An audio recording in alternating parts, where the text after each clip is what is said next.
Hey, so I'm answering more questions. Waking Ribbons had asked me about Native American spirituality. I'm going to answer that one first. Unfortunately, I don't know a whole lot about Native American spirituality. Although I am part Native American, I'm part Ojibwe, very, very small part, about 1/8. I don't have that much contact with that side of my family. And Native American spirituality is very much a cultural religion. Pardon me, it's hot in here and I have to have some tea. So, what I do know about it, I'll tell you that. There's a concept called animism, which is close to pantheism, where they think that nature is a living, breathing thing. Well, not necessarily breathing, but it's a living entity. Their gods are what's called totem gods. They're based on natural aspects that they can see, like the raven is a trickster god, so forth and so on.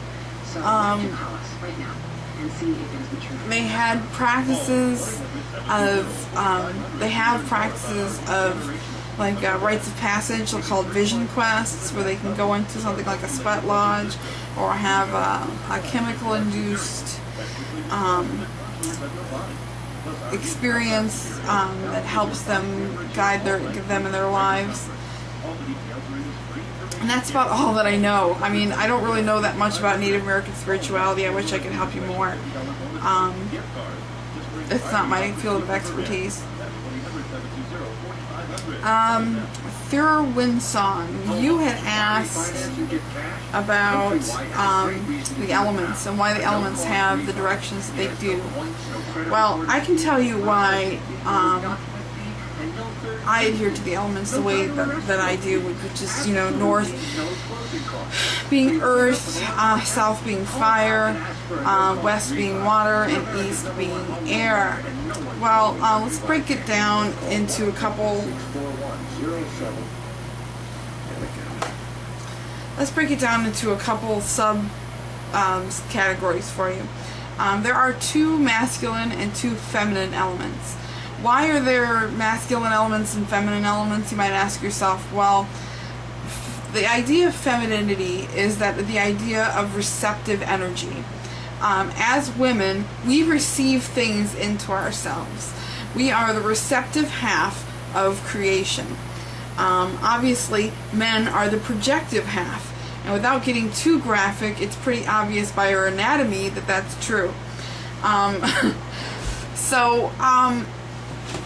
There are 2 elements that are associated with femininity, and those elements are earth, because it's obvious that we put things into the earth. The earth receives things for things to grow. You plant a seed, it grows a tree. Those trees are receiving the earth's nutrients. It's a receptive energy. Earth is the most basic of the elements.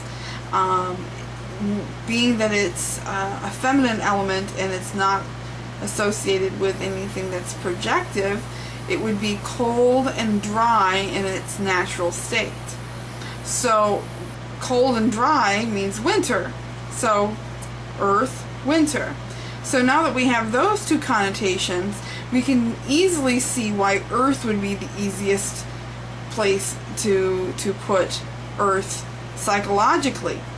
The reason is that, I'll explain a couple reasons. First of all, in the northern hemisphere, when you go north, you get colder. Second of all, if you're looking at the direction up, which most ancients and most people today will associate with north, you're looking at when you go up, you get colder as well. Also, precipitation like snow comes from that direction as well. So you get that effect as well. And the upside down triangle, sorry, really bad. But that's the entire aspect of earth. Water, the other feminine element, has to do with childbirth and all that. It has to do a lot with the moon and menstruation, and all aspects of feminine fertility. as well as intuition, which we all know about women's intuition. Associated with west because it's the setting sun. The setting sun is that which is leaving the warmth. So those two, the waning sun and the darkness of night, are the two that are associated with femininity. The sun sets in the west, so water is west. Now, as for the masculine elements, they're both projective.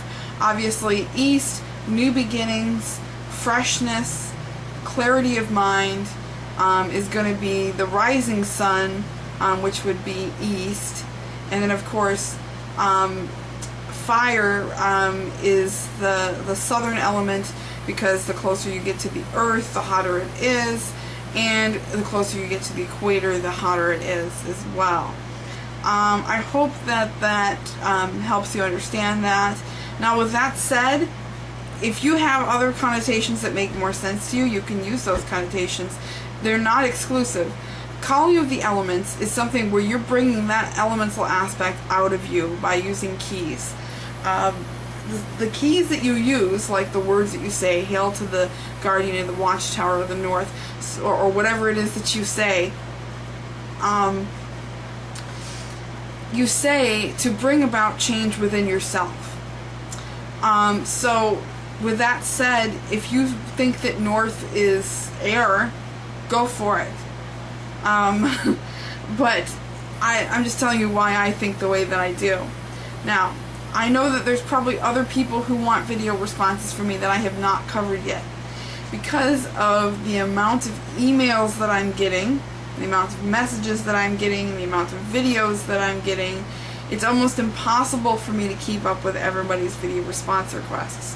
So I ask you, if you have a video response that you want me to do, take the video that you've done and respond it, to this video. Or if you don't have a video made, make one, or put a comment in the comment section for this video that you want a video response on a certain question.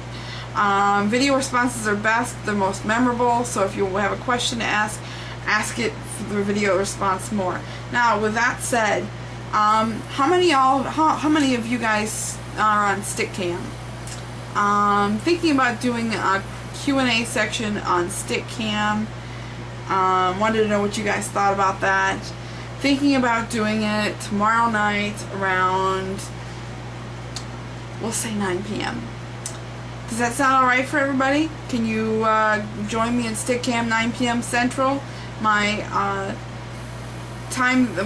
I will post a link to the thing. I think I know how to do that. Anyway, I'll figure it out. My username on there is bfwitch. For anybody who didn't know.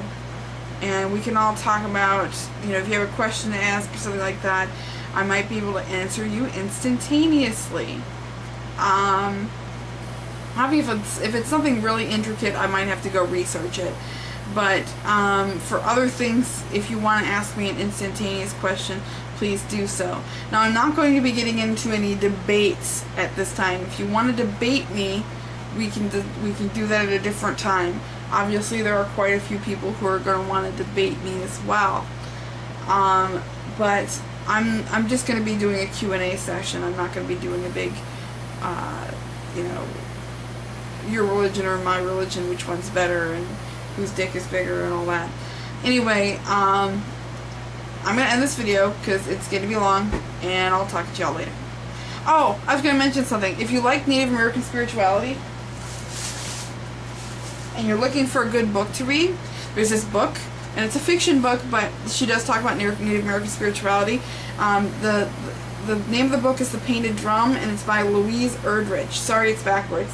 Anyway, talk to y'all later.